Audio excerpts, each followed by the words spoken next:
Hello, I'm Mario Toneguzzi, Managing Editor of Canada's Entrepreneur, taking care of business today with Anne-Elise Cugliari Allegritti, who is Vice President, Research and Communications, Investor Relations for Royal LePage. Thanks for joining us today.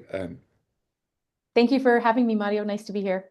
Okay, so an interesting report Mhm. you folks put out today on Canadians and property in the U.S. First of all, just give me a gist of what are the main point that the report found. So, what the report found is that just about half of Canadians who currently own property in the US today say that they are considering to sell within the next year. And close to two-thirds of those said that the main reason for planning to sell or considering to sell is due to the current US administration. Of Mhm. course, there are other reasons. As we know, the Canadian dollar hasn't been as good the last several years compared to what it was 10, 15 years ago. So there are economic reasons. Everyone's going to have different personal circumstances. We know that climate change is having a big impact on those Sunbelt states as well. So not to say that it's the only reason, but it is certainly the biggest reason at this moment.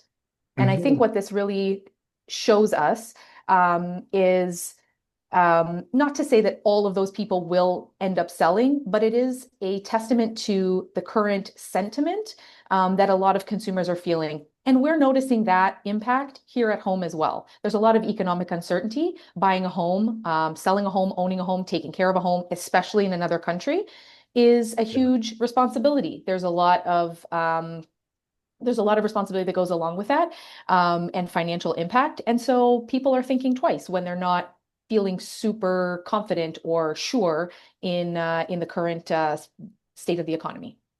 Why do you think a lot of people purchase property in the States? Is it, oh, traditionally, is it an Mhm. investment or is it, time to get out of Dodge during winter and go somewhere warm? Yeah, the biggest chunk of Canadians that own property down south is certainly for vacation purposes. So we imagine the majority of them are retirees or people that can at least work remotely. And traditionally, it has been those as we call snowbirds.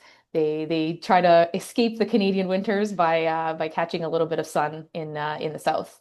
Yeah. Now, is there any way or are there any numbers that quantify like how many Canadians have property in the States? Yeah, it's difficult to say as of today how many own, but we know from NAR, which is the National Association of Realtors, basically equivalent to CREA in the US. They show that about 10,000 people on average have bought properties each year in Canada over the last 5 years or so. But when we look back to between 2010 and 2015, those numbers can go as high as 30, 40, close to 50,000 a year. Mm. Um, we know that in general, the number of Canadians that have been buying in Canada has slowed, likely due to economic constraints. Um, but hard to say how many exactly today. Yeah. Now, when you look at over the years, the intent of people buying property in the States, Mhm. and maybe even elsewhere, but do you think the technology that we have in place today, the remote work kind of situation that's developed over the years has helped in that? Sorry about that. In terms of the desire to own outside of Canada. Yeah, or just in general, the desire to have property elsewhere, the technology has that Mhm. kind of helped. It's easier now to work from Phoenix, Certainly. for instance.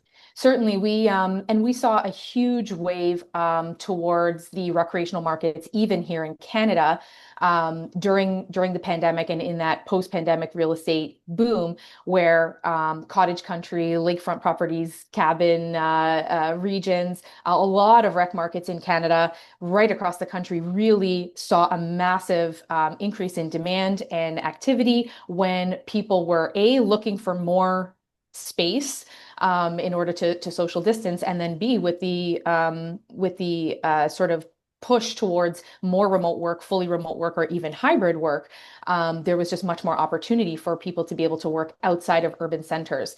Yeah. So certainly that does play a huge role. There's been a slow sort of a gradual decline um, in that demand over the last 2 years or so as people are coming back to work. We've returned to a fairly normal sort of way of life in the urban centers. So we have seen that slow a bit.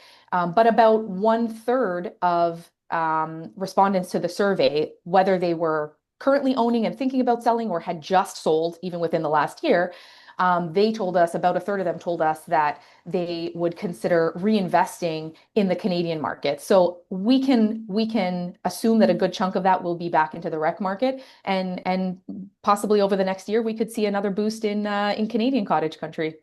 Yeah, it's interesting. Anything else, Mhm. Annalise, that you want to mention that I didn't ask you regarding the report? Yeah, no, I think you've asked some great questions. There's definitely some interesting takeaways here. I think the message is really that I think Canadians in general are feeling a bit uneasy, as we said, kind of both here and abroad. And this report really takes the pulse of the current state of consumer sentiment, which is just a bit uncertain. Hmm. So it will be interesting to see what the next year or two bring. All right, wonderful. Well, thanks so much for joining us today. My pleasure. Thank you for having me. Okay, that was Anne-Elise Cugliari Allegritti, who is Vice President of Research and Communications, Investor Relations for Royal LePage. I'm Mario Toneguzzi, Managing Editor of Canada's Entrepreneur. Thanks for joining us today.